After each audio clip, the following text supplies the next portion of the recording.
Yeah, I feel like doing this. I got some water right here. We were just saying, at least you're not a blonde, blue-eyed Jesus, finally. It really is relatable. I know a lot about Jesus. Growing up, I always saw the blonde-haired, blue-eyed Jesus, Yeah. right? And now I go to a Black Catholic church and Jesus is brown. Portray him as he probably likely was, since this was the Middle East, right? Most people don't know that.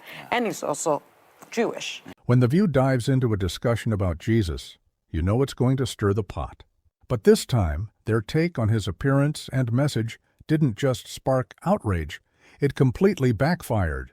From race-baiting comments to cherry-picking biblical truths, the hosts left viewers stunned and asking one big question: how far is too far? Let's break down this controversial discussion and why it has everyone talking. It all started with a conversation about how Jesus is portrayed in modern media. Joy Behar kicked things off saying, "At least you're not a blonde-haired, blue-eyed Jesus. Finally." Her comment was met with chuckles from the panel, but it quickly set the tone for what was about to come. Sunny Hostin then jumped in, sharing her experience at a Black Catholic church where Jesus is depicted as brown. She added, "Growing up, I always saw a blonde-haired, blue-eyed Jesus, but now I see him as he likely was."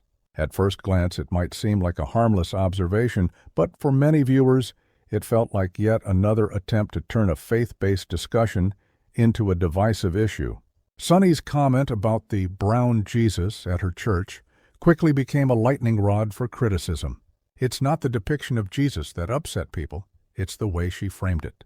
Many felt she was turning something deeply spiritual into a racial issue, as if Jesus' message somehow depended on the color of his skin. One viewer commented, "Jesus isn't about race, he's about redemption. Why make this about identity politics?" I feel like I should bless myself. I feel like doing this. I've got some water here. He's got I some can help water. the water if you want. I got some water right here. We were just saying, at least you're not a blonde, blue-eyed Jesus, finally. Yeah, I think we've gone a little more authentic to who Jesus might have actually been. Jewish. You already did. Yeah, Yes, just the mere presence. yes. But that wasn't all. Joy Behar then took the conversation in a political direction, highlighting a scene where Jesus speaks up for marginalized groups. Your obsession with what is clean and unclean goes farther than God intended and does no good for anybody but yourself. We tithe everything so the poor can benefit, down to the smallest plants grown in our gardens. And to that I say, woe to you Pharisees! You tithe mint and dill and cumin, measuring carefully the last speck while neglecting what is actually important of the law: justice and mercy and faithfulness. You blind guides, straining out an act while swallowing a camel. Look at these people. What have you done to help them? She proclaimed, "That's the Jesus we love." But here's the problem.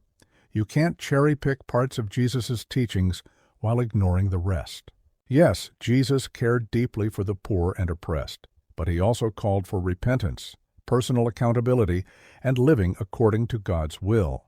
For many viewers, Joy's selective interpretation felt less like a tribute to Jesus and more like an attempt to fit him into a specific narrative. In the clip that we saw earlier, which shows Jesus speaking up for marginalized people, the poor, etc., which is the Jesus that we love.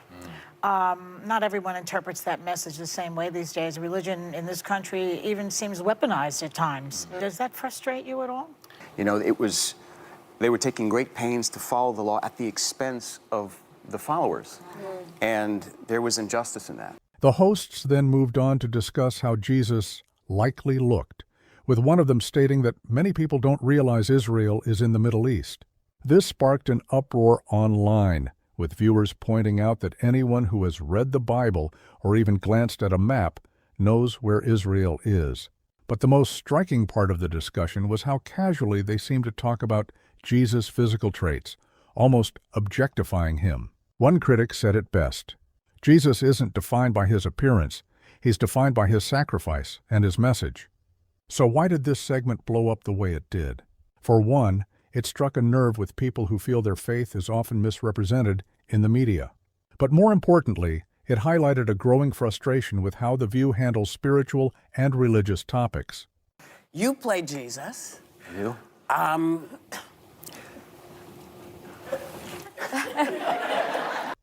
Catholic. You got to watch this show about Jesus. I was like, I know a lot about Jesus. I think there's always more to learn. There's always more to learn, and what that's you're so profound. I think what was fascinating to me is growing up, I always saw the blonde-haired, blue-eyed Jesus, Yeah. right? And now I go to a Black Catholic church, and Jesus is brown. Yeah. And I think it seems that you took such great pains to do that in this and to portray him as he probably likely was, since this was the Middle East, Yeah. right? Most people don't know that. Yeah. And he's also Jewish. Your cast is extremely diverse. Was that important to you and to your director, Dallas Jenkins, when this was coming together? Was that intentional? Instead of fostering understanding or meaningful discussion, they often resort to divisive commentary that alienates large portions of their audience. This moment on The View isn't just about one conversation, it's part of a larger trend.